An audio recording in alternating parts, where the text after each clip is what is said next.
आज आम्ही सर्वजण विठोबारायाच्या या पवित्र भूमीमध्ये, जी भूमी विठोबारायांच्या विचाराने, स्पर्शाने व सर्व संतांच्या चांगल्या विचाराने आणि ताकदीमुळे ही भूमी पवित्र झालेली आहे.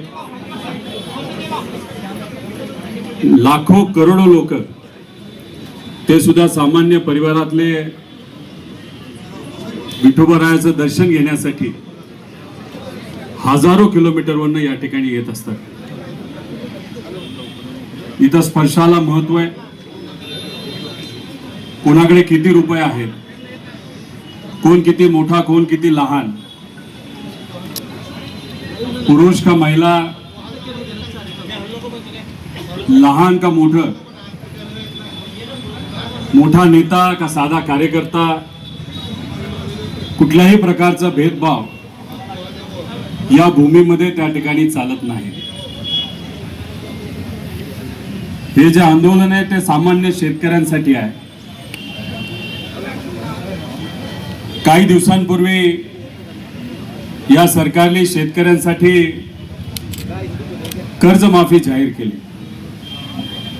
कर्जमाफी जाहीर केली यासाठी मी त्यांचं स्वागत करतो. पण जी कर्जमाफी जाहीर केली त्याच्यामध्ये अशा काय अटी टाकण्यात आलेल्या आहेत ज्याच्यामुळे शेतकऱ्याला या कर्जमाफीचा फायदा होणार नाही. याला कर्जमाफी म्हणता येणार नाही, पण कर्ज वसुली नक्कीच याला आपल्याला म्हणता येईल. ते कसं मी थोडक्यात तुम्हाला सर्वांना सांगेल. पण या पवित्र भूमीमध्ये कोणालाही प्रवेश आहे.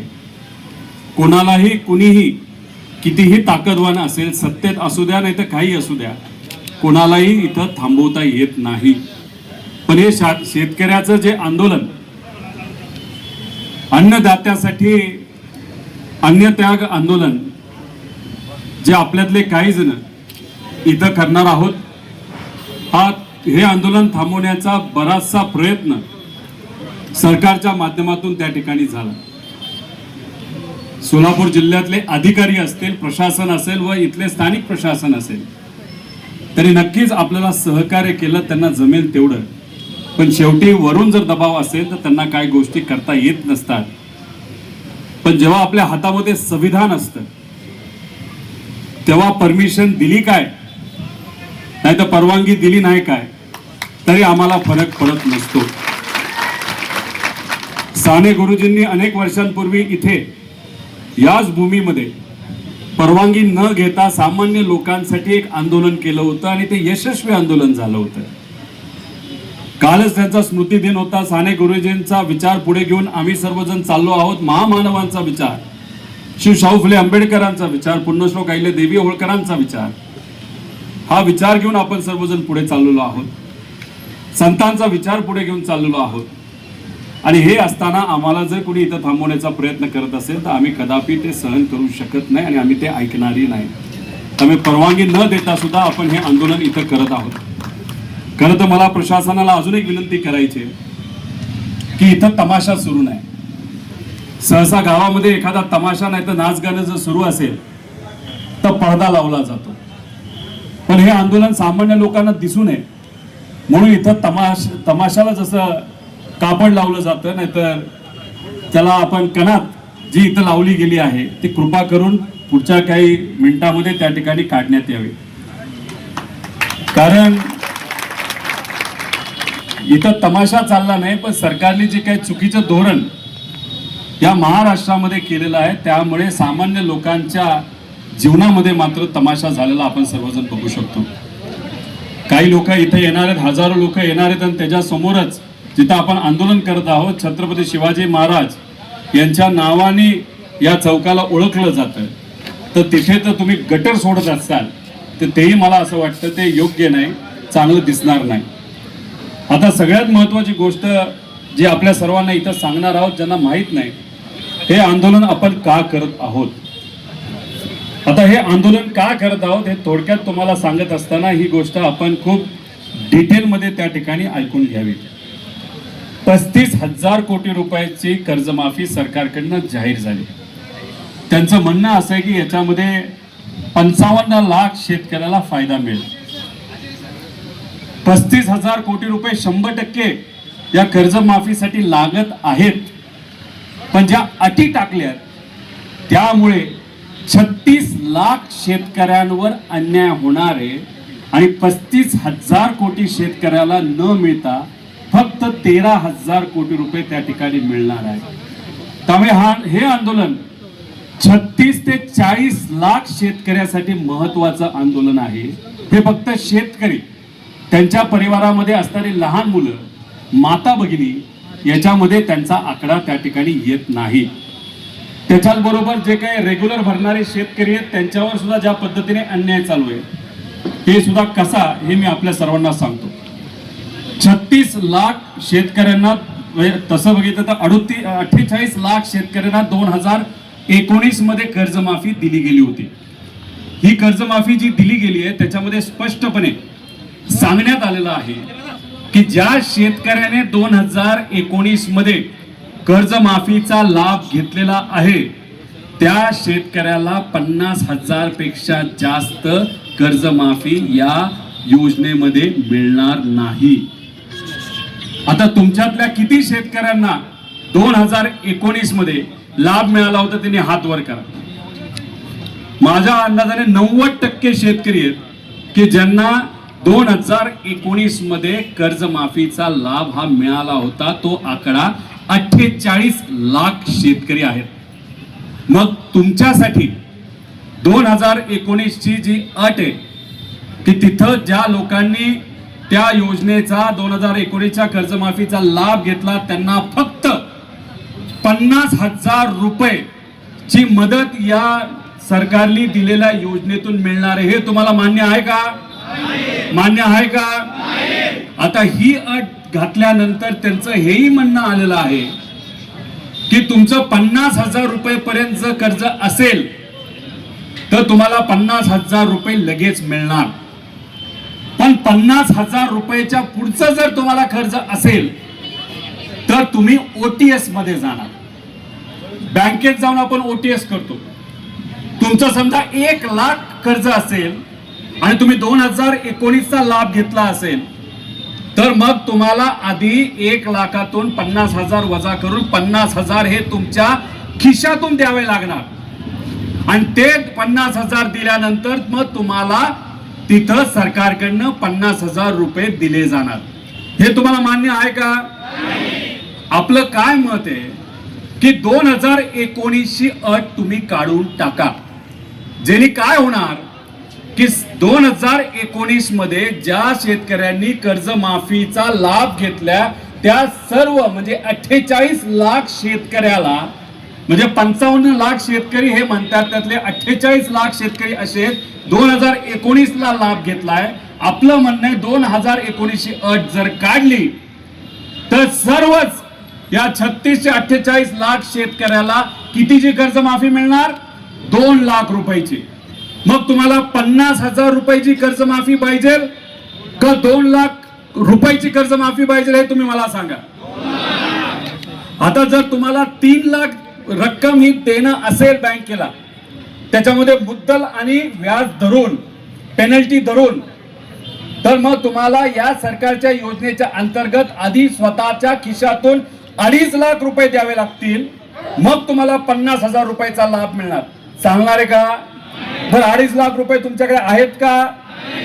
मग आज जर तुमच्याकडे पैसे नसतील, कारण का अवकाळी पावसामुळे तुमचं नुकसान झालंय, तुम्हाला तुमच्या भावाला भाव मिळालेला नाही उत्पादनाचा, कांद्याची काय परिस्थिती हे तुम्हाला माहिती. गेल्या 10 वर्षात कपाशीला भाव नाही, सोयाबीनला भाव नाही, कांद्याला भाव नाही, खताचे भाव वाढलेत का नाही वाढले? आता तुम्ही मला सांगा, सरकार आपल्याला काय सांगतं, येत्या काळामध्ये पाऊस होणार आहे का? अल निनो आल्यामुळे या वर्षात जर पाऊस होणार नसेल तर येणार एकही पीक तुमच्या हातामध्ये येणार आहे का? मग तुमचं घर चालणार आहे का? मग कसं चालणार तुमचं घर? कसा खर्च निघणार? तुमची मुलं जर कॉलेजमध्ये असतील त्याची फी कशी भरणार? मग या सगळ्या अडचणीवर मात करायची असेल तर सरकारला आपण जी विनंती करत आहोत की 2019च्या कर्जमाफीला, या कर्जमाफीला तुम्ही जे जोडलेलं आहे ती अट पूर्णपणे काढण्यात यावी, ही आपली पहिली मागणी. ही योग्य आहे का नाही आहे? मग आज आणि पुढचे काही दिवस मी असेल, माझ्याबरोबर इथं काही लोक अन्नदात्यासाठी अन्न त्याग करणार आहेत. तर हे आंदोलन एका दोघासाठी नाही. इथं इलेक्शन आहे का? कुठे काय आपल्याला मतं मिळवायची आहेत का? पण ही अडचण शेतकऱ्याची आत्ता जर नाही सोडवली तर पुढचं वर्ष आपल्या शेतकऱ्याचं अतिशय अडचणीचं जाऊ शकतं. म्हणून हे आंदोलन आपण इथं करत आहोत. आणि ओटीएच्या बाबतीत सुद्धा जी दुसरी अट आहे त्याच्यामध्ये सुद्धा 2019ला आपल्याला जोडण्यात आलेलं आहे. ते सुद्धा त्यांनी ती 2019ची अट काढण्यात यावी अशी आपण मागणी केली. कॅबिनेटमध्ये जेव्हा बैठक सुरू होती त्या बैठकीमध्ये एक अंतर्गतला पेपर, कागद मीडिया समोर आपण आणला. त्या कागदावर काय लिहिलेलं आहे? या सगळ्या अटी जर टाकल्या तर आपल्याला 35,000 कोटी रुपये द्यावे लागणार नाही, आपल्याला बरेच कमी मिळू शकतात. त्यामुळे ही जी कर्जमाफी आहे ती कर्ज वसुली आहे, कर्जमाफी नाही, हे मात्र या ठिकाणी सिद्ध होतं. याचा विचार हा तुम्हा आपल्या सर्वांना त्या ठिकाणी करावा लागणार आहे. आणि जे रेग्युलर शेतकरी आहेत ज्यांनी वेळेवर पैसे आतापर्यंत भरलेले आहेत, जून महिन्यामध्ये कर्जमाफी होणार, हे कुठल्या महिन्यामध्ये डिक्लेअर झालं होतं? 8 ते 9 महिन्यापूर्वी. हो का नव्हतं? काही शेतकऱ्यांनी, काही नेत्यांनी, तुम्ही आपण सगळ्यांनी मिळून आंदोलन केलं, तर यश आलं. काही प्रमाणात सरकार झुकलं. बच्चू कडू आज सत्तेत आहेत, त्यांनी सुद्धा आंदोलन केलं होतं. जे शेतकरी नेते आहेत त्यांनी त्या ठिकाणी आंदोलन केलं होतं. त्याच्यामध्ये राजू शेट्टी असतील, अजितभाऊ नवले असतील, अजून असे बरेच काही नेते त्याच्यामध्ये आहेत. तर या सगळ्यांनी आंदोलन केल्यानंतर कर्जमाफी दिली. पण दुर्दैव असं ही फसवी कर्जमाफी दिली. आणि मग जे रेग्युलर शेतकरी त्यांना असं वाटलं कर्जमाफी आपली होणार आहे तर मार्च मध्ये पैसे नाही दिले तरी चालतील. आणि मग कुठेतरी त्यांची कर्जमाफी, त्या ठिकाणी कर्ज हे ड्यू न होता ते कुठेतरी त्या ठिकाणी पुढे गेलं. मग झालं असं की आता जे रेग्युलर शेतकरी आहेत त्यांच्यात कंडिशन काय टाकली, यांनी अट काय टाकली, 25-26 मध्ये त्यांनी ते रेग्युलर पाहिजे आणि 26-27 पण रेग्युलर पाहिजे. आता 26-27 सुरू झाले पण संपलंय का वर्ष? नाही संपलं. मग 26-27 हे वर्षाची अट टाकण्याचं कारण असं, जे रेग्युलर 14 लाख शेतकरी आहेत त्यांना आता या सरकारला पैसेच द्यायचे नाहीत, त्यांना नंतर कधीतरी त्या ठिकाणी पैसे द्यायचे. म्हणून आमचं म्हणणं आहे 2024-25 आणि 25-26 आणि 26-27 ची अट जी सरकारने टाकली आहे रेग्युलर शेतकऱ्याला, ज्याच्यामध्ये 14 लाख शेतकरी आहेत, ती अट सुद्धा त्या ठिकाणी काढण्यात यावी. अशा आपल्या 3 प्रमुख मागण्या आहेत. आणि 50,000 रुपयेपेक्षा जे रेग्युलर आहेत त्यांची 75,000 पर्यंत मदत जर सरकारकडनं त्या ठिकाणी दिली गेली, नाही तर वाढवली गेली, त्याचा फायदा हा आमच्या शेतकऱ्याला होईल. आता गेल्या वेळेस जेव्हा या भागामध्ये, या महाराष्ट्रामध्ये अतिवृष्टी झाली होती, काय सरकार सांगितलं होतं? 35,000 कोटी रुपये आम्ही शेतकऱ्याला देऊ. आले का तेवढे पैसे? हे 2 आमदार या भागातले आहेत, त्यांनी त्यांच्या मतदारसंघामध्ये लोकात जाऊन खूप सेवा केली. आम्ही सेवा केली, लोकात गेलो, लढलो, बोललो, सगळं झालं. आणि आम्हाला सांगण्यात आलं की 35,000 कोटी रुपयाची मदत आम्ही देऊ. आम्ही म्हणत होतो हेक्टरी 50,000 द्या. 35,000पैकी 1 रुपया सुद्धा शेतकऱ्यापर्यंत येणार नाही. किती रुपये आतापर्यंत त्या योजनेच्या अंतर्गत दिले? जाहीर झालं 35,000 कोटी, दिले फक्त 13,000 कोटी. मग याच्यामध्ये शेतकऱ्याची फसवणूक झाली का नाही झाली? जेव्हा केव्हा अटी टाकल्या जातात त्याचं नुकसान हे शेतकऱ्याला सोसावं लागतं, भोगावं लागतं. म्हणून हे आंदोलन इथं करत आहोत. आणि काय सांगितलं होतं तेव्हा त्यावेळेसचे मुख्यमंत्री साहेब आणि आत्ताचे पण मुख्यमंत्री साहेब, की विमा कंपन्याकडनं प्रत्येकाला 17,000 रुपये आम्ही देऊ. आले का विम्याचे 1 तरी रुपये? नाही का? त्यांनी त्या ज्या अटी होत्या, जे निकष होते तेच काढून टाकले होते. आम्ही तेव्हा पार घशाला कोरड पुरस्तर बोलत होतो, कृपा करून निकष काढू नका, शेतकऱ्याला मदत मिळणार नाही. सरकार जे 5,000 कोटी वाचवण्यासाठी शेतकऱ्याचं हजारो कोटीचं नुकसान केलं आणि मात्र शेतकऱ्याच्या खिशामध्ये 1 रुपया नाही आला. म्हणून त्यावेळेस पूर्वी 1 रुपयाला आपल्याला जी पीक विमा योजना मिळत होती ती परत एकदा सगळे निकष तसेच तसे शेतकऱ्याच्या बाजूने टाकण्यात यावे आणि ती योजना आता लगेच लागू व्हावी अशी आमची त्याच्यामध्ये त्या ठिकाणी मागणी आहे. आणि शेवट ही कर्जमाफी वाट न बघता लगेचच्या लगेच 2 लाख रुपये सरसकट, किती रुपये शेतकऱ्याचे थकलेत हे न बघता डायरेक्ट अकाउंट मध्ये 2 लाख रुपये टाका आणि टाकल्यानंतर पुनर्गठन करा आणि आमच्या शेतकऱ्याला नवीन कर्ज देऊन येणाऱ्या सीझन मध्ये आम्हाला समोर जाण्याची संधी त्या ठिकाणी शेतकऱ्याला द्या. अशा सगळ्या आपल्या मागण्या. ह्यात काय चुकलंय, काय चुकलंय सांगा तुम्ही? ह्याच्यात काय आपण स्टंटबाजी करतोय का? ह्याच्यात का आपण लढतोय? आज जर आमच्या शेतकऱ्याला मदत नाही मिळाली तर आतापर्यंत गेल्या काही दिवसामध्ये 22 पेक्षा जास्त शेतकऱ्यांनी दुर्दैवाने या महाराष्ट्रामध्ये त्या ठिकाणी आत्महत्या केलेली आहे. आता मी तुमच्याशी बोलत असताना एका दिवसाला आपल्याला 8 ते 9 आत्महत्या दुर्दैवाने आपल्या या राज्यामध्ये त्या ठिकाणी होत आहेत. नागपूरमध्ये झाल्यात, विदर्भात झाल्यात, मराठवाड्यात झाल्यात. या सगळ्या भागामध्ये आता त्या ठिकाणी आत्महत्या या सुरू आहेत. त्यामुळे अशा पद्धतीने आमच्या शेतकऱ्याला वाचवायचं असेल तर हे आंदोलन आमच्यासाठी महत्वाचं आहे. प्रशासनाला विनंती आहे की नेत्यांशी तुम्ही चर्चा करा, त्यांच्याशी संपर्क साधा, मंत्र्यांशी संपर्क साधा. आज आम्ही इथं हे आंदोलन आमच्यातले काही जण इथं सुरू करत आहोत. तुम्ही एवढ्या मोठ्या संख्येने इथं आलात त्यासाठी मी मनापासून आपल्या सर्वांचे या ठिकाणी आभार व्यक्त करतो. त्याच्याच बरोबर मी या मीडियाच्या मदतीने महाराष्ट्राचे तमाम शेतकरी नेते, सत्तेतले नेते, विरोधातले नेते, सामान्य लोक या सगळ्यांना मी आव्हान करतो की शेतकऱ्याला पाठबळ देण्यासाठी, पाठिंबा देण्यासाठी आपण जमेल तसं या आंदोलनाला त्या ठिकाणी यावं. त्याच्याच बरोबर ज्या शेतकऱ्याला इथं येता येत नसेल, आपल्याला सिस्टमच्या विरोधात लढायचं असेल तर मग आपल्याला आपल्या गावात, तालुक्यात, जिल्ह्यात सुद्धा अशा पद्धतीने आंदोलन करावं लागेल. कारण आपण आपल्यासाठी लढलो नाही तर मग उद्या जाऊन अडचणी आपल्यालाच राहणार आहेत. नेत्याला काही फरक पडत नाही. नेत्यांची मुलं चांगल्या कॉलेजमध्ये, चांगल्या शाळेमध्ये शिकतात. मोठ्या मोठ्या व्यावसायिकांना काय फरक पडत नाही. त्यांचं सगळं बरं चाललेलं आहे. एखाद दुसरा महिना त्यांचा वाईट जाईल पण वर्ष त्यांचं चांगलं जाणार आहे. पण येणारा पाऊस काळ खराब असल्यामुळे तुमचं अख्खं वर्ष नाही, पुढचे 2 वर्ष खराब जाणार आहेत. त्यामुळे या कर्जमाफीचा पूर्णपणे 2 लाखाचा लाभ प्रत्येक शेतकऱ्याला जर मिळाला नाही तर तुम्हाला म्हणजे शेतकऱ्याला खूप मोठी अडचण ही सोसावी त्या ठिकाणी लागणार आहे. म्हणून आपल्या सर्वांना सांगतो की हे आंदोलन आपल्या सर्वांसाठी अतिशय महत्वाचं आहे.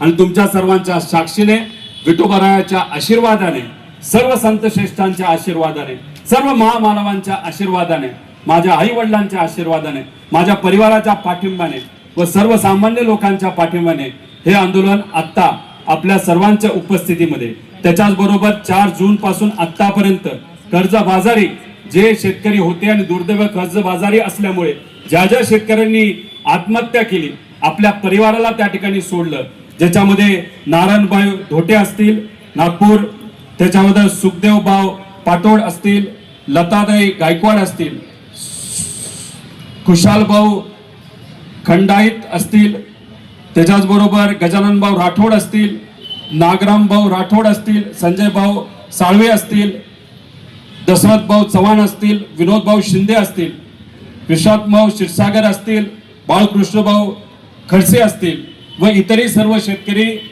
त्यांना मी आदरांजली त्या ठिकाणी वाहतो. आणि प्रत्येक शेतकऱ्याला विनंती करतो, आपला परिवार आपल्यासाठी महत्वाचा आहे. या सरकारला जाग्यावर आपण सर्वजण आणू, गुडघ्यावर आणू आणि तुम्हाला सरसकट कर्जमाफी देण्यासाठी या सरकारला सांगू. त्यामुळे कृपा करून कुणीही आत्महत्या त्या ठिकाणी करू नये. यांना आदरांजली सगळ्यांना वाहून आणि तुमच्या सगळ्यांच्या आशीर्वादाने, पाठिंब्याने, महाराष्ट्राच्या तमाम लोकांच्या पाठिंब्याने, तसंच महाराष्ट्र धर्म टिकवण्यासाठी विठुरायाच्या या पावनभूमीमध्ये आत्तापासून मी आमच्या अन्नदात्यासाठी अन्नत्याग आंदोलन इथं सुरू करत आहे. आता सरकारकडे खरं तर निर्णय गेलेला आहे की या आंदोलनाला असंच वाढवत ठेवायचं, शेतकऱ्याला असंच अडचणीत त्या ठिकाणी ठेवायचं का आमच्या अन्नदात्याला त्या ठिकाणी सहकार्य करायचं. त्यामुळे सरकारने या बाबतीतचा योग्य असा विचार तिथं करावा अशी मी विनंती या सरकारला करतो. त्यामुळे 36 लाख शेतकऱ्यांच्या वतीने, आणि शेतकऱ्याला न्याय मिळाला तरच मजुराला न्याय मिळणार आहे, ग्रामीण अर्थव्यवस्थेला न्याय मिळणार आहे. ग्रामीण अर्थव्यवस्था चांगली राहिली तरच शहराची अर्थव्यवस्था ही चांगली राहणार आहे, तरच देशाची आणि राज्याची अर्थव्यवस्था चांगली राहणार आहे. त्यामुळे हे आंदोलन हे अख्ख्या महाराष्ट्राचं आहे, सामान्य लोकांचं आहे. आणि या आंदोलनामध्ये आमच्या बरोबर अनेक लोक सहभाग घेत आहेत. जे सहभाग घेतात त्यांचं मी मनापासून आभार व्यक्त करतो. या स्टेजवर जे माझ्या बरोबर पुढचे काही दिवस इथं अन्नत्याग आंदोलन करणार आहेत त्यांनीच कृपा करून, म्हणजे मोठे नेते सोडून जे कोणी इथे माझ्याबरोबर आंदोलन करणार आहेत, जे उपोषण करणार आहेत, अन्नत्याग करणार आहेत, त्यांनी या व्यासपीठावर त्या ठिकाणी थांबावं. त्याच्याचबरोबर आपल्याला आध्यात्मिक मार्गदर्शन करण्यासाठी इथं काही हबप महाराज इथं आलेले आहेत, त्यांचं मी मनापासून स्वागत करतो. त्यांनी केलेलं मार्गदर्शन आमच्या सर्वांसाठीच प्रेरणादायी इथं असेल. सर्व इथं असणाऱ्या मीडियाचे मी आभार व्यक्त करतो. तुम्ही सहकार्य करतात, तुम्ही हा विषय लोकांपर्यंत नेता, सरकारपर्यंत नेता, म्हणून कुठे ना कुठेतरी सामान्य लोकांचा फायदा होतो. काही दिवसांपूर्वी लातूर मध्ये असणाऱ्या एका शेतकऱ्याकडे बैल नसल्यामुळे स्वतःच्या पत्नीला नांगर तिथं ओढावा लागलं. ठीक आहे, मीडियाने बातमी केली, विरोधकांनी त्याच्यावर बोललं म्हणून सरकारने दुसऱ्या दिवशी एक बैल दिला. पण दुर्दैव असं ते बैल सुद्धा आजारी दिला. तो इतका आजारी होता की शेतकऱ्याकडे पैसे नसताना सुद्धा बाहेरून पैसा घेऊन त्याला डॉक्टरचे पैसे भरावे लागले. म्हणजे स्वतःच्याच खिशातून दिलेल्या बैलाला नीट करण्यासाठी पैसा गेला. जसा तो बैल आजारी आहे तशीच ही कर्जमाफी सुद्धा आजारी आहे. फक्त दाखवण्यासाठी आम्हाला कर्जमाफी नको, सरसकट आमच्या शेतकऱ्याला मनापासून मदत करण्यासाठी कर्जमाफी द्या, सरसकट द्या. आणि आम्ही सांगितलेल्या अटी ज्या तुम्ही मुद्दामून टाकलेल्या आहेत त्या सर्व अटी ज्या आम्ही म्हणत आहोत तुम्ही काढा, त्या काढाच असं म्हणून मी इथं माझं आंदोलन सुरू करत आहे. रामकृष्ण हरी. जय हिंद, जय महाराष्ट्र, जय महाराष्ट्र धर्म.